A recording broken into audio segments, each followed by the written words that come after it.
जब शाम और सुबह मंदिरों में आरती होती है, भजन होते हैं, तो कितने हिंदू वहां खड़े होते हैं।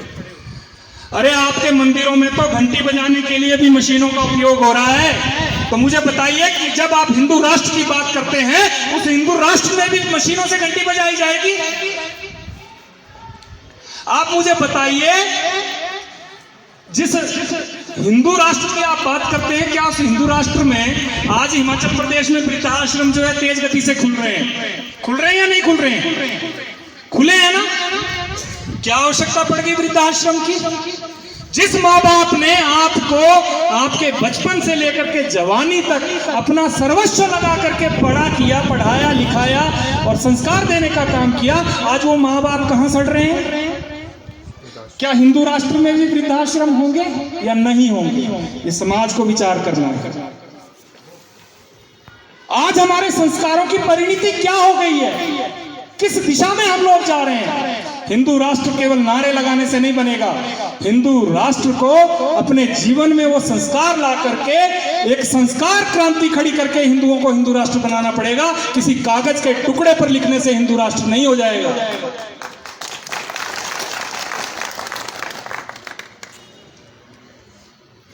मैं हर साल जो है एक कार्यक्रम करता हूं, श्राद्ध में अपने पितरों को स्मरण करते हुए सामूहिक तर्पण का कार्यक्रम करते हैं हम लोग। मेरे साथ बहुत से लोग उस कार्यक्रम में जुड़े हैं और सर्वपितृ अमावस्या के दिन वो कार्यक्रम होता है। आप सोचिए, इस समाज का कितना पतन हो गया है कि अपने पूर्वजों को स्मरण करने के लिए भी हम जैसे लोगों को एक दिन आकर के आह्वान करना पड़ता है कि सामूहिक तर्पण का संकल्प लीजिए और अपने पितरों को श्राद्ध तर्पण कीजिए। तो मुझे बताइए, क्या हिंदू राष्ट्र में भी इस प्रकार के संकल्प लेने पड़ेंगे या हिंदू जाग जाएगा? किस दिशा में पढ़ रहे हैं हम लोग? आज हिंदू समाज जिस प्रकार बटा हुआ, जात पात के नाम पर, राजनीति के नाम पर, मुझे इस बात की खुशी है कि आप जितने लोग भी यहां पहुंचे हैं, अपार्ट द पार्टी लाइंस, राजनीति के विभेदों को तोड़ करके यहां पहुंचे हैं, संगठनों के विभेदों को तोड़ करके यहां पहुंचे हैं। ये खुशी की बात है और इस बात के लिए आप सब बधाई के पात्र हैं।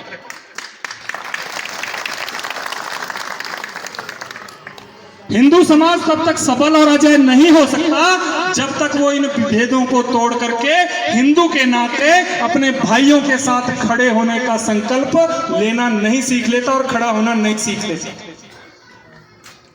तब तक हम सामर्थ्यशाली हिंदू समाज की कल्पना भी नहीं कर सकते।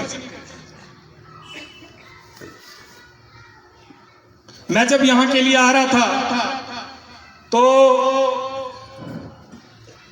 रास्ते में बात चल रही थी, कुछ कार्यकर्ता कह रहे थे कि भाई साहब,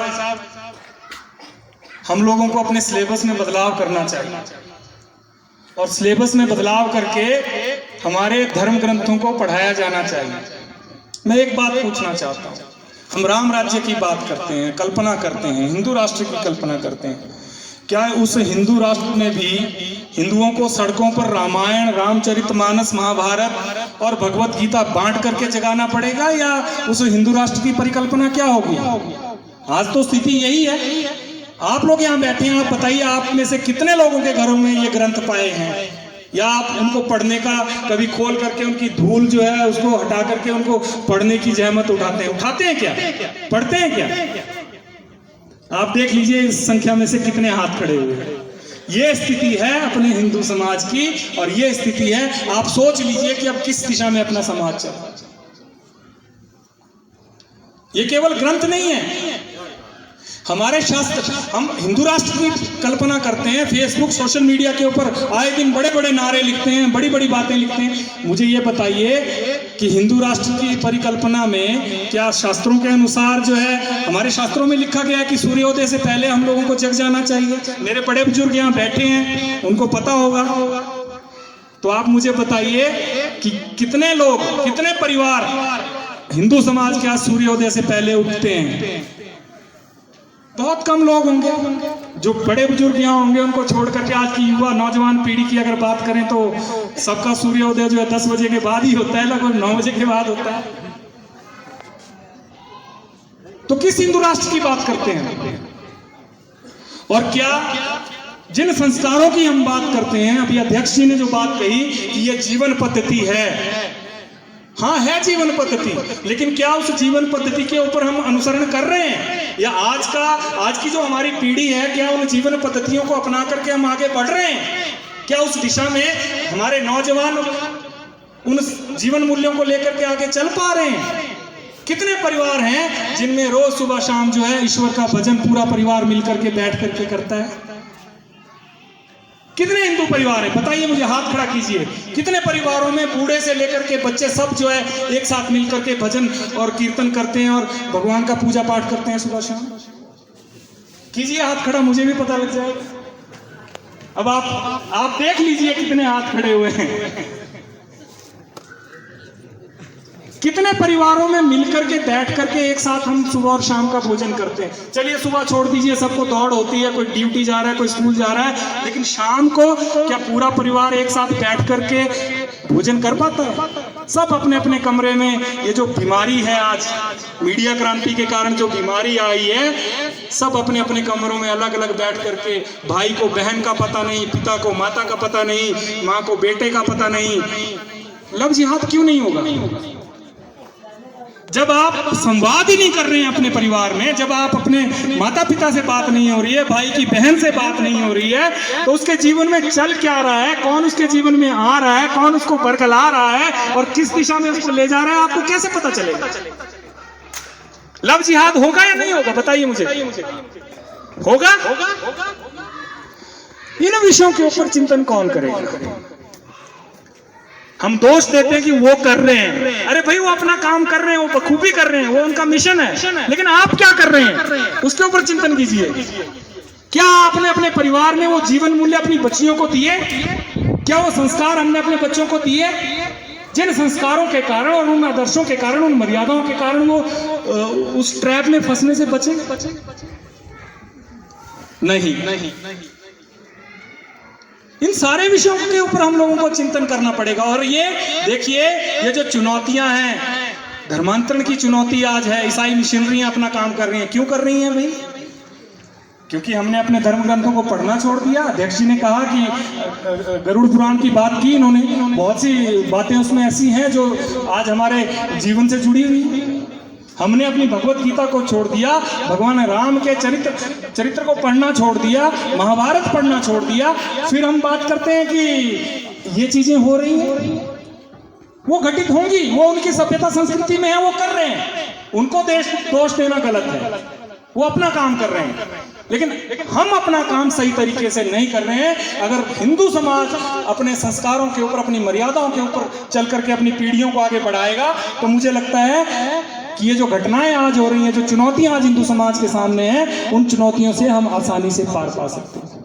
और आपको क्या लगता है, ये जो मैकाले की शिक्षा आज हमारे स्कूलों में दी जा रही है, जिस प्रकार की टेक्स्ट बुक्स आज हमारे स्कूलों में बच्चों के लिए लगाई है, क्या हिंदू राष्ट्र के पुरोधा इन स्कूलों से निकलेंगे या आपके परिवारों से निकलेंगे? बताइए मुझे। हिंदू राष्ट्र की परिकल्पना को साकार करने वाले लोग, बच्चे या युवा पीढ़ी कहां से निकलेगी? मैकाले शिक्षा के स्कूलों से निकलेगी या आपके घर से निकलेगी? हिंदुओं के घरों से निकलेगी। और वो तब निकलेगी जब आप इन विषयों के ऊपर चिंतन करेंगे, अपने परिवार में इन विषयों के ऊपर बात करेंगे, बच्चों का प्रबोधन करेंगे, उनके अंदर इन संस्कारों की बात करेंगे, तब जाकर के हिंदू राष्ट्र की परिकल्पना जो है सच होगी।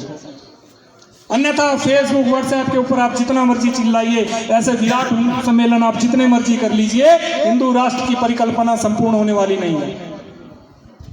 ये शुरुआत आपको अपने घर से करनी होगी। दूसरी बात मैं आप लोगों से ये करना चाहता हूं, आज जो डेमोग्राफी बदल रही है, आपके आसपास बाहर के लोग आकर के अपने हिसाब से यहाँ अपना व्यापार चला रहे हैं, अपनी दुकानें चला रहे हैं। भारत बहुत विशाल है और यहाँ के प्रत्येक नागरिक को कहीं भी जाकर के अपना व्यापार व्यवसाय करने का अधिकार है। हम किसी को रोक नहीं सकते, वो संवैधानिक अधिकार है। हम कहते हैं कि हमारा जो व्यापार है वो छीन रहा है, हमारे लोग जो है वो आज जो है बेरोजगार हो रहे हैं, बेरोजगारी बढ़ रही है। उदाहरण मैंने आपको दिया कि एक बंगाल से चल कर के व्यक्ति आता है, वो एक कुलचे की रेडी लगाता है, एक मूंगफली का ठेला लगाता है और शाम होते होते वो 5 से 7 हज़ार जो है उस रेडी से कमाने का काम करता है। करता नहीं करता है। और हमारे बच्चे बाहर 10-10 हज़ार के लिए पहले क्या करेंगे, माँ बाप 10-20 लाख खर्चा करेंगे, MBA करवाएंगे, MCA करवाएंगे, और उसके बाद धक्के खाने के लिए कहाँ जाएगा बच्चा? बद्दी, नालागढ़, चंडीगढ़। और तनख्वाह कितनी मिलेगी उसको? 15,000, 10,000। कई तो मैंने ऐसे देखे, मेरे संपर्क में कई युवा आए, तो मैं कहा भाई कहाँ काम कर रहे हो? कि भाई जी मैं तो आजकल दिल्ली में हूँ। मैं कहा दिल्ली में है तो सैलरी वगैरह कितनी है? बोले भाई जी सैलरी तो थोड़ी कम है। मैं कहा गुजारा कैसे चलता है? बोले पापा से मंगवाता हूँ घर से 5-7 हज़ार महीने का। तो ये स्थिति है। अब आप सोचिए कि जब क्योंकि हम लोगों के अंदर एक हीनता का बोध आ गया, हम अपनी सो कॉल्ड एक ईगो लेकर के कि देखिए जी ये काम छोटा है, इस काम को कैसे करूंगा, मेरी तो बेइज्जती हो जाएगी। अरे भाई तुमने झंडे गाड़ रखे थे क्या? पहले तुम्हारी बेइज्जती हो जाएगी। कौन सा काम छोटा है? हिंदू समाज अगर अपने अतीत में झांक करके देखे तो हमारी जो वस्तु विनिमय की जो प्रणाली थी वो सर्वश्रेष्ठ थी। हम चीजों के बदले आदान प्रदान करते थे, सेवाओं का। कुम्हार के घर घड़े बनते थे, वो लोहार को घड़े देता था, लोहार औजार बनाता था, औजार देता था। जिसके घर में दाने होते थे वो दानों का विनिमय होता था। यही व्यवस्था चलती थी ना। और कौन सा काम छोटा था? सब काम सम्मानजनक थे। फिर धीरे धीरे कालांतर में ये जो जाति व्यवस्था आई, और 1937 से पहले SC नाम का शब्द नहीं था कोई। आज जो आप SC ST और ये OBC इन सारी और जर्नल की जो कैटेगरीज हैं इनमें बंटे हुए हैं ना, ये जो हिंदू समाज बंटा हुआ है, 1937 से पहले SC नाम का शब्द नहीं था, शेड्यूल कास्ट नाम का कोई शब्द नहीं था। अंग्रेजों ने पहली बार 1937 में इस शब्द को इंट्रोड्यूस किया। और मुझे ध्यान है शायद आपका जो ST शब्द है वो 1967 के समय जो है इंट्रोड्यूस हुआ, एक अलग कैटेगरी बना दी गई, बंट गया हिंदू समाज। OBC 1992 या 93 के आसपास जो है जो मंडल कमीशन आया था, उसके बाद OBC शब्द का प्रयोग होना शुरू हुआ। तो योजनाबद्ध तरीके से हिंदू समाज को एक दूसरे से तोड़ा गया, विभेद पैदा किए। आप अपने घर में किसको मानते हैं? मुझे SC समुदाय के कुछ मेरे बंधु मिले, क्योंकि मेरा पूरे हिंदू समाज में जाना होता है और मेरा एक ही मूल मंत्र है, हिंदवा सहोदरा सर्वे न हिंदू पतितो भवेत, मम दीक्षा हिंदू रक्षा मम मंत्र समान। मैं तो केवल इसी मंत्र को मूल मंत्र मान करके अपने समाज के बीच में काम करता हूँ। हिंदवा सहोदरा सर्वे, प्रत्येक हिंदू भाई है, ना हिंदू पतितो भवेत। कोई हिंदू पतित नहीं हो सकता, नीच नहीं हो सकता, अछूत नहीं हो सकता। तो दोस्तों ये था विराट हिंदू सम्मेलन हमारे तीसा भुंजराड़ू में। तो कैसी लगी आपको मेरी ये वीडियो? अच्छी लगी हो तो लाइक कमेंट शेयर ज़रूर कर देना। तो ठीक है, मिलते हैं ऐसी एक और वीडियो में, तब तक के लिए जय हिंद, जय हिमाचल, जय चुरा।